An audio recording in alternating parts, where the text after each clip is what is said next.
Boleh. Oke, selamat siang anak-anak. Siang, Bu. Masih segar semuanya? Masih, Bu. Oke. Sekarang udah pada puasa ya semuanya ya? Lapar nggak? Puasa, Bu. Puasa, Bu. Pada sahur jam berapa? Jam 4, Bu. Oh, sama berarti sama Ibu ya. Nah, kita sekarang mulai ke pelajaran ya. Oke. Sekarang kita akan belajar tentang pembuatan karakter. Kita mulai satunya yuk. Tuh ada gambar Meng tuh. Nah, apa sih pembuatan karakter? Nih, ada yang mau bacain dari si Maxwell?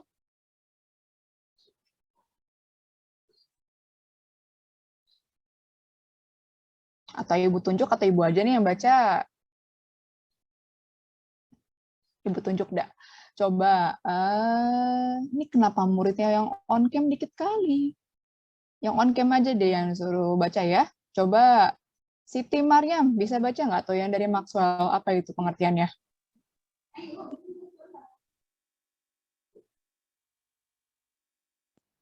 Maaf, suaranya nggak kedengeran.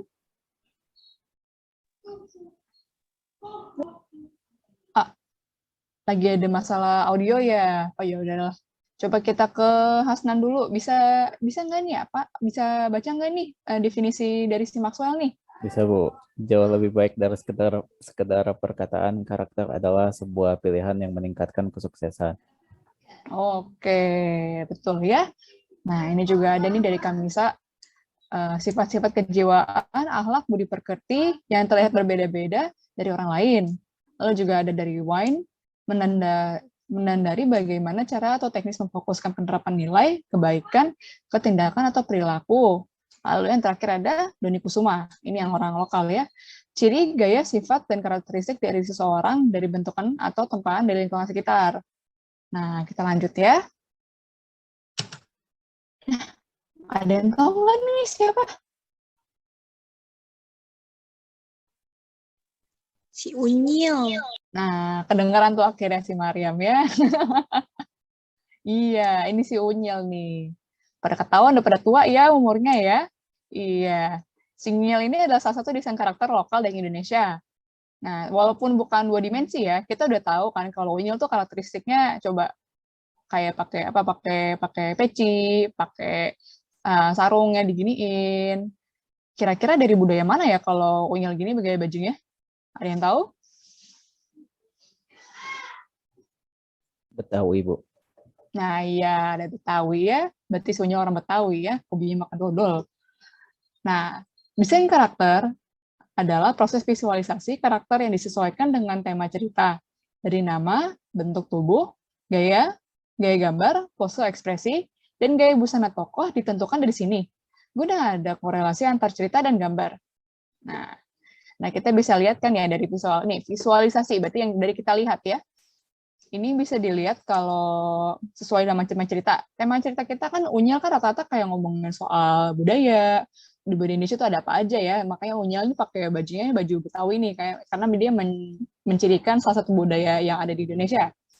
Dari bentuk tubuh ya namanya juga wayang kayak makanya geraknya begitu-begitu aja. Nanti kalau kita pakai animasi 2D bakal lebih bagus lagi. Lanjut ya.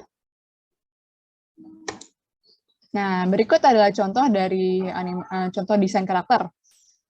Ini yang dari Asia, ini yang dari Barat. Kalau dari Barat, ini contohnya dari ini Spider-Man yang ini ya, Spider-Man yang Mas Morales nih, yang ada kartunnya nih, yang Spider-Verse bagus itu. Udah pada nonton belum? Belum.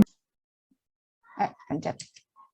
Wah, harus nonton nih. Nanti lain kali berarti kalau ada waktu luang, coba nonton ya. Tapi bagus itu yang Spider-Verse. Karena dari desain karakter, kalian bisa melihat itu ada bervariasi dari itu karakter utama sampai karakter lainnya. Lalu juga karena itu animasi, walaupun itu animasi 3 dimensi, kelihatannya seperti 2 dimensi ya. Nah, lanjut yuk. Nah, sejarah desain karakter. Dimulai dari penggambaran di dinding gua sebelum Masehi, lalu ke era perwayangan. Desain karakter sudah ada sejak lama. Efek animasinya tidak secanggih sekarang, namun wayang bisa digerakkan sedemikian rupa menjadi sebuah animasi. Wah, ada yang baru on cam nih. Betul sekali ya. Nah, itu makanya essence dari sebuah kita membuat desain karakter adalah membuat desain bukan cuma dari visual aja. Jadi walaupun kita visualnya mentereng bagus begitu, sudah menarik, kita secara karakter dari personality juga dan background juga harus memiliki sifatnya bagus. Nggak harus selalu baik, cuman ya selagi itu menarik akan lebih baik. Lanjut ya. Nah, berikut adalah tahap pembuatan desain 2D. Yang pertama ada penentuan tema, yaitu garis besar dari cerita. Kayak kita mau ceritanya bagaimana nih settingnya nih. Apa kita mau di sekolah, apa mau kita di tempat kerja, apa kita mau tempat pendidikan, apa kita mau di luar angkasa, bisa. Itu kalau itu dimasuk ranah fantasi itu. Lalu yang kedua ada sinopsis, pendetailan setting yang tadi. Nah, kayak contoh, kita tadi mau ambil settingnya di luar angkasa nih. Pendetailan nih, kita mau luar angkasa di mana nih? Mau itu di bulan, mau itu di Mars, mau itu di galaksi lain, bisa kayak gitu. Nanti udah mulai kayak apa ya? Kalau ini bukan animasi, tapi kalau kalian tahu ada yang namanya film Dune. Nah, itu salah satu pendetailan setting di luar angkasa yang bagus itu. Lalu yang ketiga, maaf kepencet. Yang ketiga ada pembuatan karakter. Ide-ide tokoh berupa protagonis, antagonis, dan tritagonis.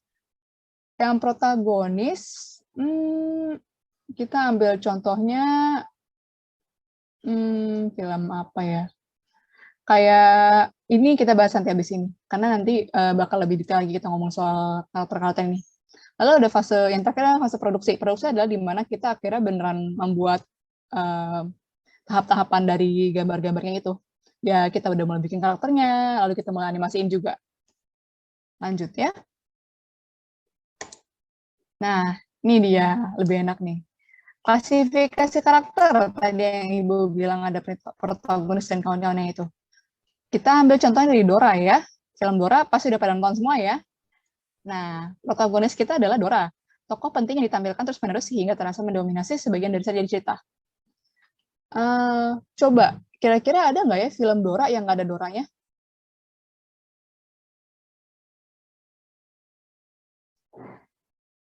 Nggak ada ya, bener ya. Kenapa?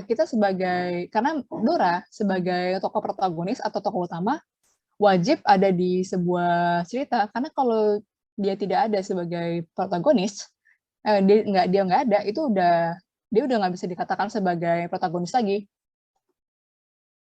Lalu ada juga antagonis. Antagonisnya ini adalah contohnya ada Swiper. Kenapa ya Swiper dibilang antagonis? Ada yang tahu nggak kira-kira?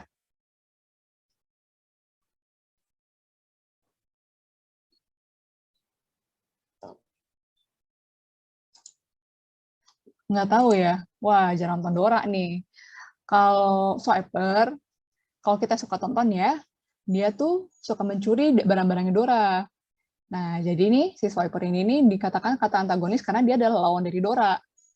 Makanya dia kan tokoh antagonis, membawa konflik dan ketegangan yang dialami oleh tokoh protagonis. Kayak dia akan mencuri nih, itu kan tegang ya pasti dicuri ya, mau dimalingin gitu sama Swiper. Nah, itu sudah jadi lawan dari Dora itu. Lalu juga ada tritagonis. Tritagonis, ini maaf Ibu lupa nulis ya. Jadi tritagonis itu adalah karakter sampingan.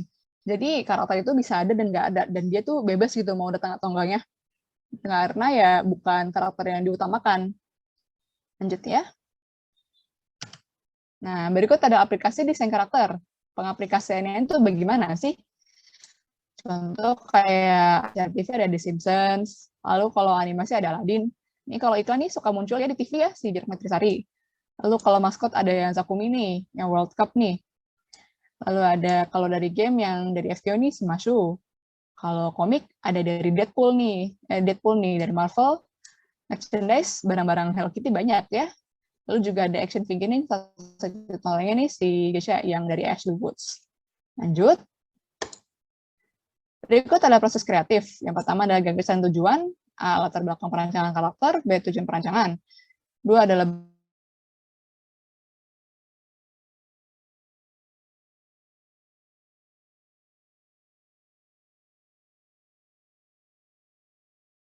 tuh mau apa? Mau kita digital atau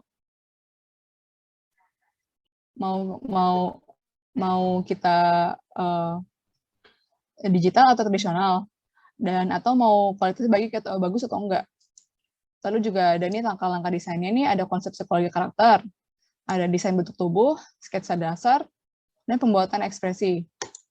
Ada ragam pose, pilih gaya busana karakter. Ini kalau contohnya ya, nanti Ibu kasih linknya ini.